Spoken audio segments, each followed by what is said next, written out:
Buenas tardes, le habla la profesora Carmen Núñez. El día de hoy conversaremos sobre la clase correspondiente a la segunda parte de la unidad número 1, Derecho Administrativo, específicamente Derecho Administrativo y Ordenamiento Territorial. En primer lugar, es importante entender qué es el derecho administrativo. Y no es otra cosa que aquella rama del derecho público que se encarga de estudiar la organización y funciones de las instituciones del Estado, en especial normalmente aquellas relacionadas con el Poder Ejecutivo, así como las relaciones jurídicas que se establecen entre las personas jurídicas estatales y los administrados, es decir, las personas. Cuando hablamos rama del derecho público es porque existe derecho público y derecho privado. Derecho público es aquel que trata sobre los asuntos del Estado o los asuntos del Estado y los particulares. Dentro del área del derecho público, específicamente del derecho administrativo, el punto que nos atañe es el relacionado con el acto administrativo.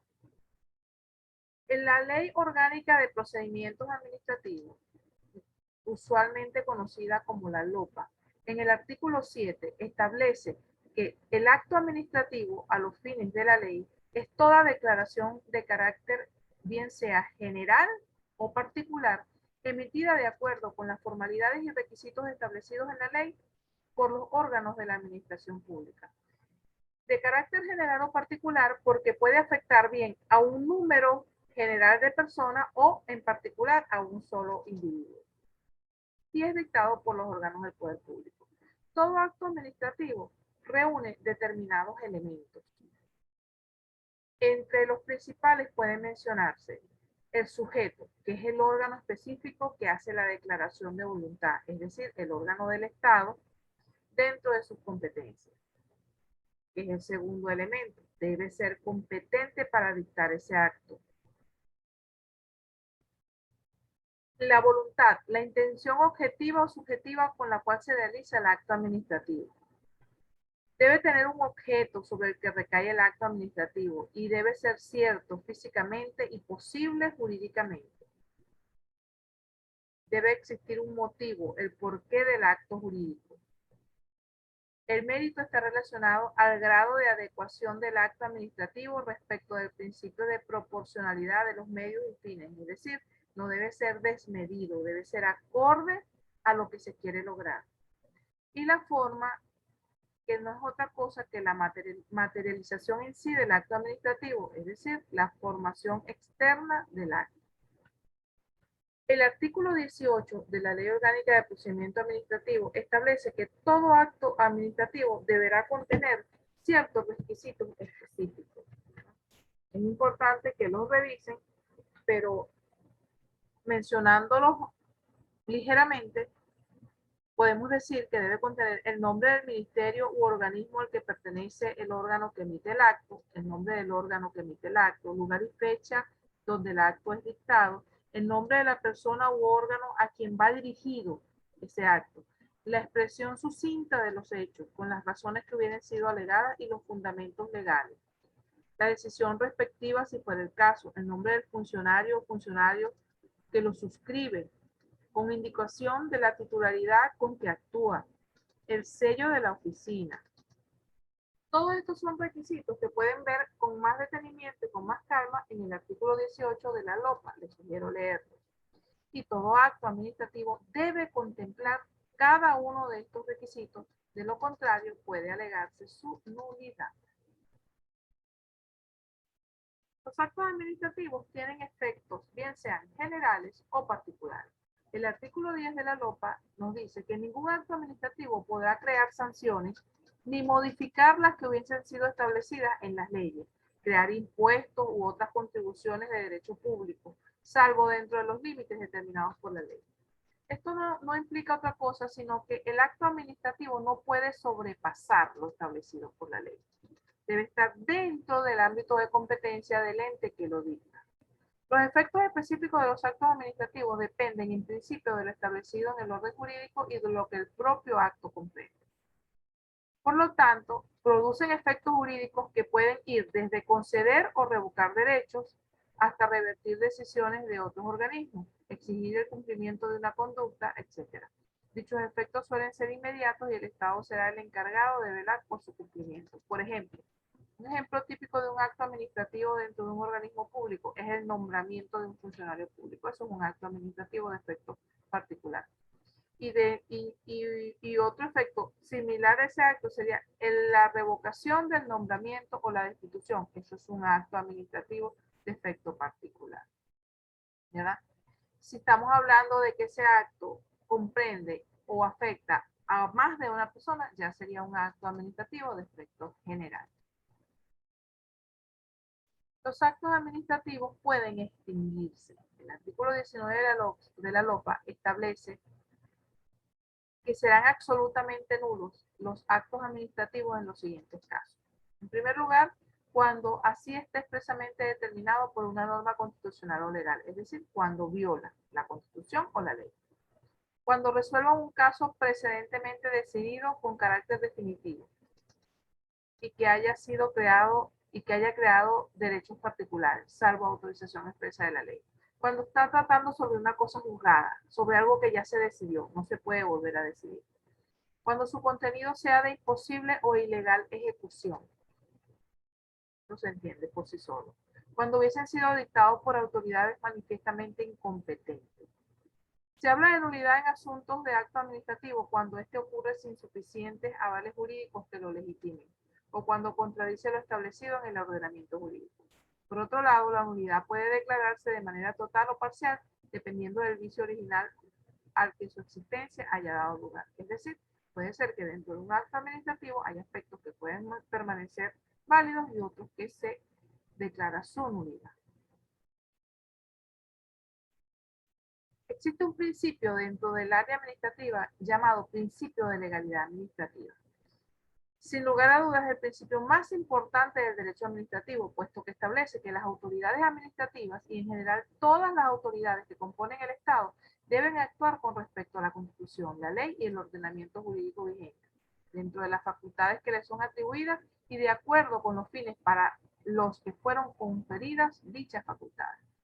El artículo 137 de la Constitución de la República Bolivariana de Venezuela establece que la Constitución y la ley definirán las atribuciones de los órganos que ejercen el poder público, a las cuales deben sujetarse las actividades que realicen.